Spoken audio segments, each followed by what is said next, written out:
Доброе утро, дорогие друзья! Это прекрасное утро. Встречаю с вами я, Амулан Гаджаданова. Проведите этот день с пользой для здоровья, а чтобы была легкость в теле, можно начать с утренней зарядки. Тем более в компании наших профессиональных фитнес-тренеров делать это вдвойне приятно. Смотрим и повторяем.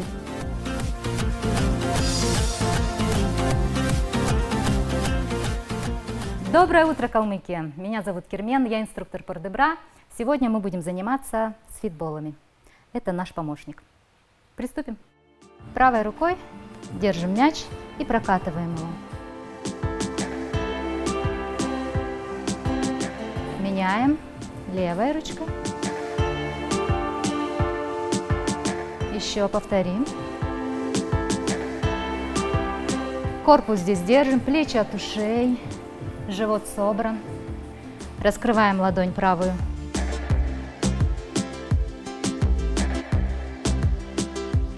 Левую. Левую руку поднимаем наверх.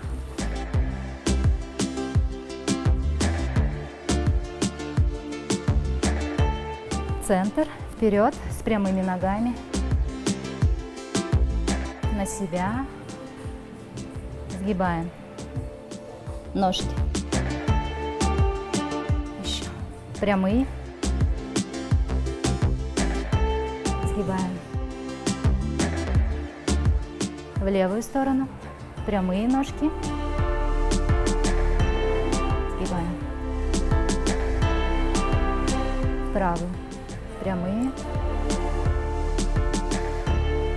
Сгибаем. Правой рукой делаем круг. Раскрываем. Закрываем. Левой.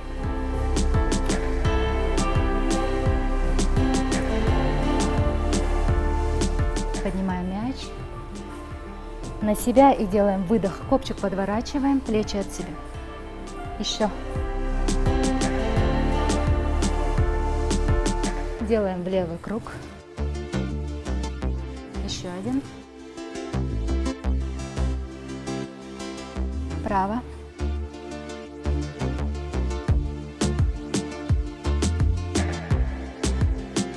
В центре остаемся и выдох. Еще.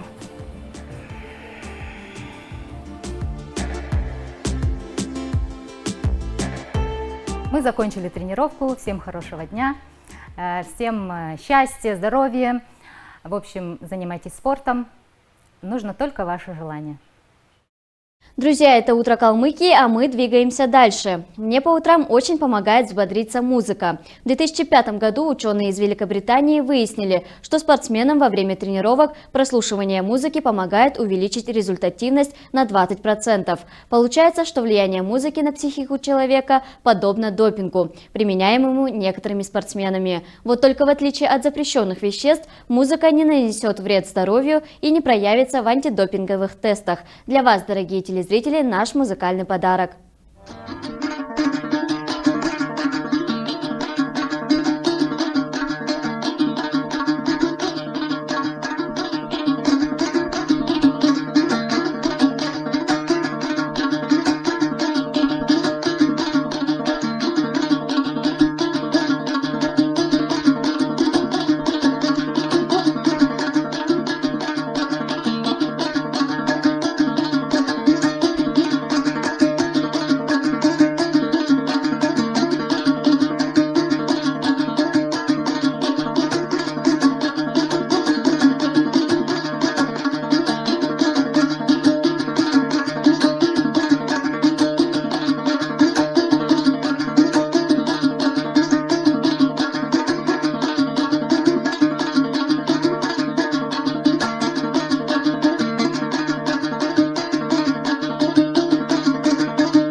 Наверняка каждый человек хотя бы раз в жизни пробовал бутерброд с самыми различными начинками. При этом многие люди бутербродами называют все, что кладется на хлеб.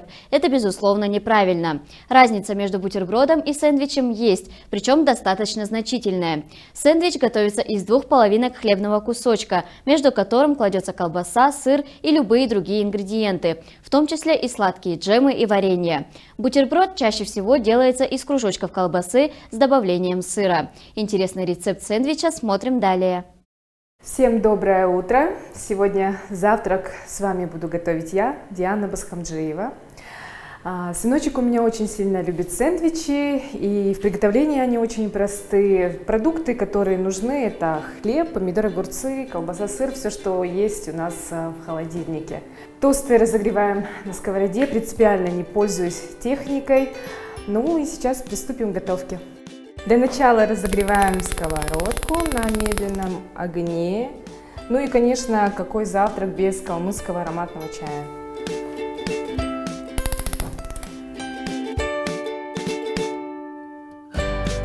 Пока разогревается сковорода и закипает чай, надо подготовить огурцы. Нарезаем тоненько слайсом. Хочу сказать еще то, что очень люблю калмыцкий чай. Если вот с утра не попью, голова болит весь день. Вот. И люблю чай именно с маслом, с мускатным орехом. Все прям как вот раньше. Если нет мускатного ореха, то, как раньше моя Ечи добавляла, это гвоздику. Кстати, очень помогает, у кого давление скачет. Так, ну вот уже разогрелась сковорода на медленном огне и опускаем первый наш тост. Ну и уже и вода закипела, чай, поэтому раньше, конечно, и черный листовой, и зеленый листовой добавляли, но у нас только черный. Так, ну чай у нас уже покрасился, покипел буквально минуты 2. Ну и наливаем молоко. Так, ну уже чувствуется, что по запаху он уже поджарился. Вот, пожалуйста. Ждем вторую оборотную сторону. Так, пока у нас поджаривается хлеб, надо подготовить также еще помидор. Тоненько также слайсом. Так, уже тоже поджарился, я думаю, уже готов. Так, и следующий. Они очень быстро румянятся. Уже закипает чай, и вот на одну порцию нам нужно будет 2 тоста. Пока хлеб горячий, нужно уже потихоньку раскладывать продукты. Первым делом идет соус. Обыкновенный, он продается в магазине, чесночный. Далее идет колбаса, огурцы.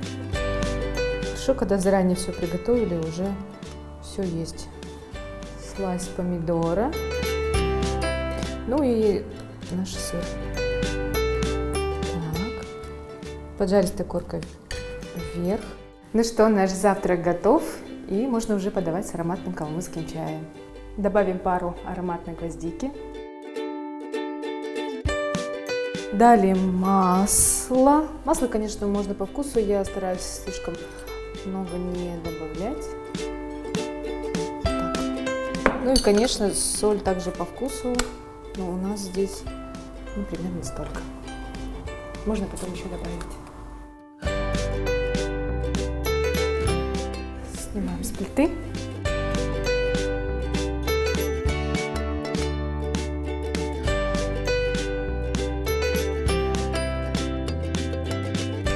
Ну, на этом я с вами прощаюсь. Поделилась сегодня рецептом завтрака. Желаю всем хорошего, удачного и продуктивного дня.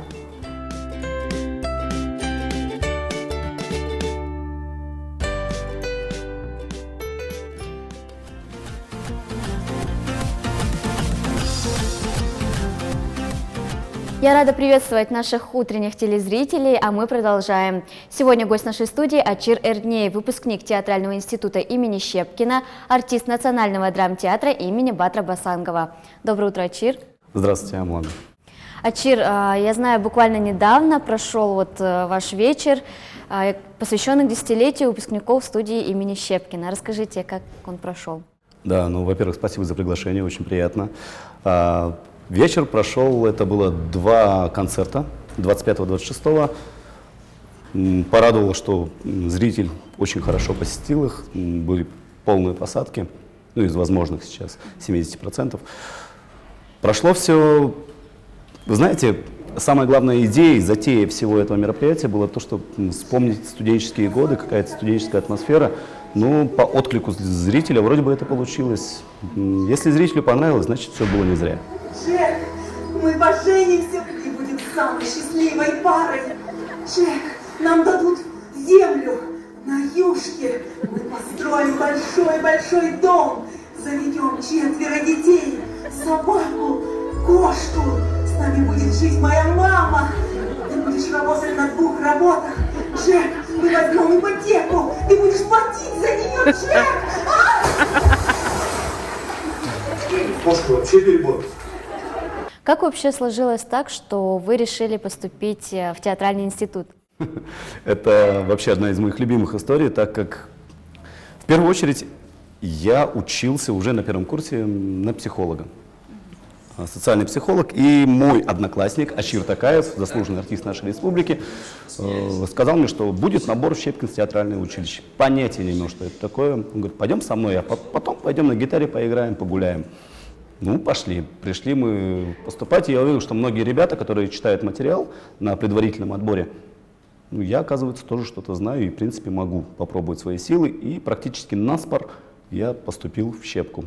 Самое сложное было сказать маме, что я поступил, потому что в тот день, когда надо было сдавать документы, у меня не было готово ни одного документа. Я пришел, говорю, мама, надо отдать документы. Она говорит, куда? Я говорю, в Москву. Ты с ума сошел? И как-то вот так получилось. В общем, абсолютно непредсказуемое стечение обстоятельств привело меня к Щепке. Что на данный момент связывает вас именно с Щепкой? Есть какие-то воспоминания, которые вот прям греют душу? Ой, их очень много. Вы знаете, как столько воспоминаний наполняет сознание, когда ты вспоминаешь о Щепке, но самое классное, наверное, когда ты едешь куда-то на гастроли, а так как наш театр достаточно часто выезжает с показами, мы периодически встречаем щепкинских выпускников. И даже если мы не пересекались в самой Щепке, самое главное, то, что мы узнаем, приехал условно какой-нибудь театр из России, есть щепкинцы? Есть щепкинцы. Все, это значит, мы обязательно должны встретиться за чашкой чая, пообщаться, спросить, как дела, какая студия. Мы даже можем быть не знакомы друг с другом, но вот эта теплота общения, которую прививает Щепка, она сохраняется на протяжении долгих лет. А какие люди во время учебы в театральном институте были для вас, скажем так, примером? Примерами, вы знаете, нам очень часто приводили в пример знаменитых артистов, и Егора Бероева, и Дмитрия Харатьяна, и Соломиных. Очень многие примеры мы видели, но нельзя кого-то выделять лично. Это в основном, чтобы вы понимали, это огромная сильная семья и атмосфера, которая царит там, взаимовыручки, взаимоподдержки. Ребята с русских студий нам очень сильно помогали и советами, и просто общением. И когда ты понимаешь, что ты являешься частью чего-то большего, пропадает личность как таковая, ты становишься действительно частью Щепки. И вот это самое главное. А если брать по персоналиям, наверное, это наши педагоги в первую очередь. И тот педагог, который нас отобрал, художественный руководитель нашей студии Селезнев Владимир Прохорович, и позже наш худрук Лях Игорь Владимирович, они оказали, наверное, самые сильные воздействия на становление нас как артистов. После окончания учебы в Щепке вы сразу же приехали в Калмыкию, уже на нашу родную сцену. Расскажите о вашем начале профессионального пути. Вы знаете, когда ты заканчиваешь театральный вуз, ты просто мэтр, ты знаешь абсолютно все. Ты выходишь оттуда просто, берите, я готовая звезда. Выходишь на сцену и понимаешь, что ты не знаешь ни черта, ты не умеешь ничего, потому что стоят перед тобой мэтры калмыцкой сцены. Они на тебя смотрят, ну ты для них мальчишка. И они начинают тебя учить и рассказывать тебе, как вообще работает сцена. Потому что сцена — это очень много законов, много различных суеверий и так далее, и так далее. И когда ты приходишь сюда, ты не знаешь ничего, ты, оказывается, чистый лист бумаги. И вот это самое интересное, процесс становления тебя и формирования тебя как артиста наступает, это безумно круто. То есть вначале присутствует какая-то некая окрыленность? Эйфория, да. Ачир, я знаю, что наши ребята из Калмыкии сейчас обучаются в Щуке, и буквально вот недавно они приезжали, давали такие постановки какие-то ставили. Есть ли у нас надежда? Как вам наше нынешнее поколение, подрастающее? Вы знаете, в первую очередь, наверное, не о надежде речь, а о том, что когда они придут, это будет огромный, как правильно сказать, огромный не стимул, а импульс для развития нашего театра. Потому что когда пришли мы, на нас начинали ставить какие-то спектакли, щепкинцы. Сейчас придут щукинцы. Мы на них возлагаем, конечно, огромную ответственность, потому что, ребята, давайте вам дальше нести это знамя калмыцкого театра. Мы не отходим от дел, но мы будем уже вместе с вами работать. Это самое главное. По поводу надежд, конечно, очень хочется верить в то, что мы привезем сюда, в Калмыкию, большие награды. И есть у нас, наконец-то, золотая маска. Надеюсь, дойдет дальше к каким-то другим хорошим премиям и наградам, как личностного, так и общетеатрального характера. То, что придут щукинцы, для нас, для артистов уже, ну, не знаю, не самых молодых, вот получается, среднее поколение сейчас становимся мы. Для нас это очень классно, потому что это нас начнет опять подстегивать к чему-то новому. Когда приходит новый курс, для театра это как свежий глоток воздуха. И зритель начинает идти новый. И мы начинаем развиваться как артисты, потому что у нас разные школы. Мы щепкинская, они щукинская. Вроде бы об одном и том же, но чуть-чуть по-разному мыслим. И это очень классно, когда происходит такая синтетика и симбиоз театрального искусства. И для нашей калмыцкой сцены это очень важно и очень классно. Ну, каждый привносит, наверное, какую-то частичку себя. Конечно. Это как палитра, знаете, когда здесь я возьму эту краску, здесь вот эту, и получится действительно какой-то уникальный или, как говорится, единственный в мире калмыцкий театр. Вот это будет очень классно. В целом, когда я, кстати, искала информацию о вас, и везде в основном описывают вас как харизматичного, обаятельного артиста. Согласны ли вы с мнением зрителя? Или вы считаете себя таким серьезным? Вы знаете, вот Джим Керри, артист, да? Вот он несколько раз был женат, и жены постоянно о нем говорили одно и то же, что дома он очень скучный, хотя он гениальный комедиант. Я не знаю, какой я. Это зрители судить, и вам тоже, вот мы сейчас с вами общаемся, я не знаю. Я общительный, коммуникабельный достаточно, а вот насчет обаяния, ну это вот действительно окружающим следить. Насчет таланта тоже, пускай зритель судит, а наша задача, как говорил один очень умный человек, ребят, главное работать, а дальше уже все видно будет. Мне нравится работать, мне нравится придумывать, творить. Вы знаете, вот нам педагог говорил, вы, когда в щепку пришли, вы действуете вот так. То есть замедленно, вообще непонятно, что происходит. А когда сейчас ты начинаешь творить, ты стараешься мыслить вот так. Очень странно. Необычно, чтобы это было интересно. Просто выйти прочитать текст, да, каждый может. А вот привнести туда что-то свое, это самое классное в нашей профессии. Ну, я скажу так, я нахожусь в числе этих зрителей, которые считают вас обаятельным и харизматичным, потому что, присутствуя вот на 85-летии театра, вы были как бы в роли такого ведущего, очень было смешно. Часто ли вы вот импровизируете на сцене? Мне показалось, вы вот больше импровизировали. Вы знаете, здесь это хорошая вещь. На сцене, когда играешь спектакль, импровизировать можно, возможно, но твой партнер должен понимать, что в каких-то моментах ты можешь импровизировать. Когда я выхожу в качестве конферанса, то, что я очень люблю и часто провожу какие-то вечера такие, там для меня абсолютная свобода. Там ты чувствуешь зрителя, ты чувствуешь его реакцию. Шутка зашла, шутка не зашла. Ты понимаешь, как ты можешь перевернуть этот разговор. Ты понимаешь, что ты можешь делать. И зачастую у меня в тексте, я выхожу с папкой чаще всего, у меня в тексте намечены просто какие-то общие пункты. Здесь сказать о 85-летии, здесь упомянуть худрука, здесь упомянуть директора, здесь сказать об артистах. А что между ними? Абсолютное творчество. Придумывай, что хочешь. Ну, благо, вроде всем нравится пока. Еще никто тапками не кидался. То есть еще не было критики со стороны зрителя? Не, ну, наверняка есть люди, и дай бог, чтобы они были, которые говорят то, что ой, это было ужасно, это было плохо. Потому что если все всегда хорошо, то значит ты что-то делаешь не так в этой жизни. Надеюсь, что есть, надеюсь услышать какую-то критику, это будет здорово. А так пока, как говорят, все заходит. Вроде нормально. Почему-то я заметила, все, кстати, артисты говорят, что они к критике относятся хорошо. Критика, она, наоборот, как бы влияет на становление, что ли, личности. Ну вот смотрите, вы корреспондент, вы интервьюер. если вы слышите критику от каких-то людей, допустим, просто от бытовых зрителей, от обычных зрителей или от ваших коллег, если эта критика уместна, конечно, они Ну да, начинаешь что-то переделывать. Да, ты начинаешь как-то исправлять. корректировать свое поведение или просто свои профессиональные навыки. Значит, это тебя действительно делает лучше. Ну, я согласна с вами. У меня такой вопрос, тяжело ли переключаться, допустим, бывает 2 спектакля в день, и вы играете в них какую-то определенную роль, тяжело ли вот между ними как-то переключиться? Ой, слава богу, 2 вечерних спектакля в день я не помню, чтобы я играл, но кажется, что-то подобное было. Но, в принципе, не об этом. Переключение, как таковое, вы знаете, в череде репетиций, когда ты идешь, ты отрабатываешь все до автоматики.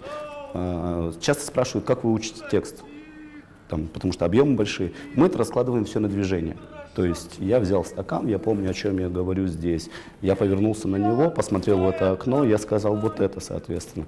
Ты помнишь психологическую последовательность действий какую-то, выстраиваешь ее для себя, так ложится текст. Помимо этого текста, также на эти действия ложатся и эмоции. С каким настроением я хватаю эту кружку, с каким настроением я посмотрел в это окно.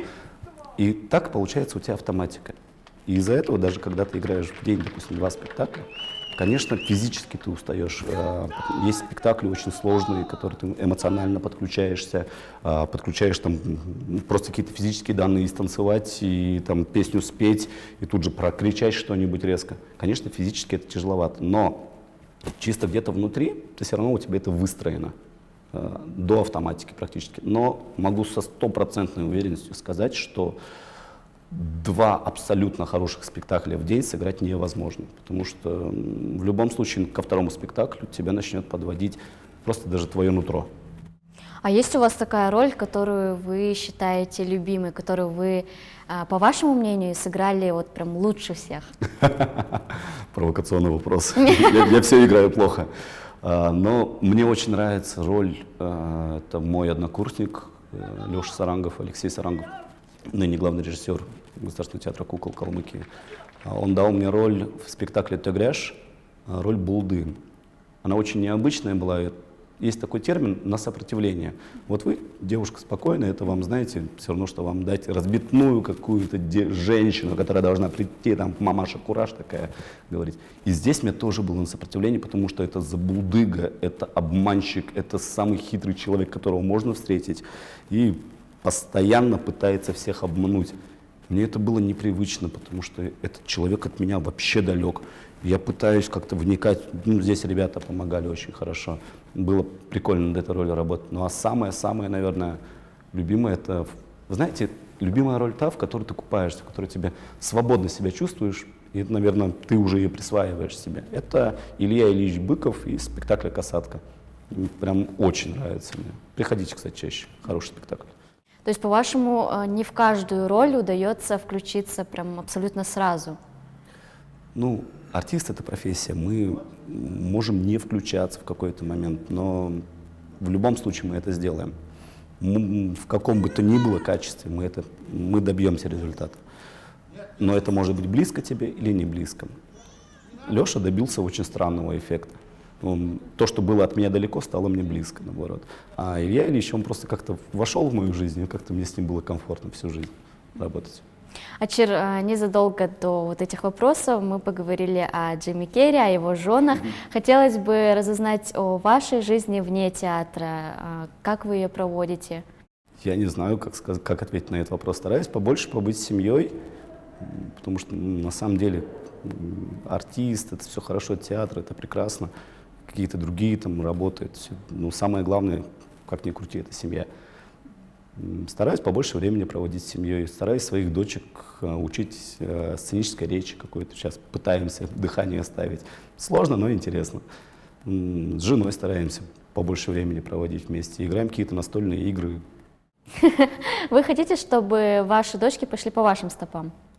И, наверное, в самую первую очередь я бы хотел, чтобы моя дочь сама определила, что она хочет. Я ей хочу предоставить весь спектр возможностей выбора, чтобы она сама увидела. Но в первую очередь, до определения профессии, я бы хотел, чтобы она немножко путешествовала, посмотрела, что есть в мире, что есть в жизни, и только после этого определилась бы.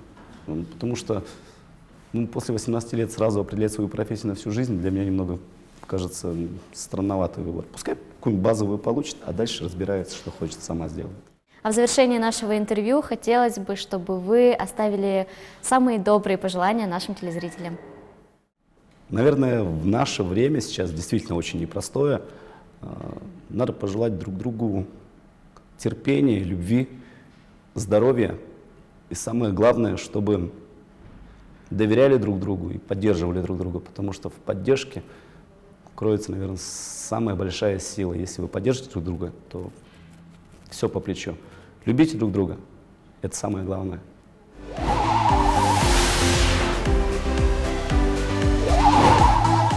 Наш эфир подошел к концу. Встречайте каждое утро вместе с нами в это же время. Пусть этот день будет наполнен радостью и позитивом. Пока-пока.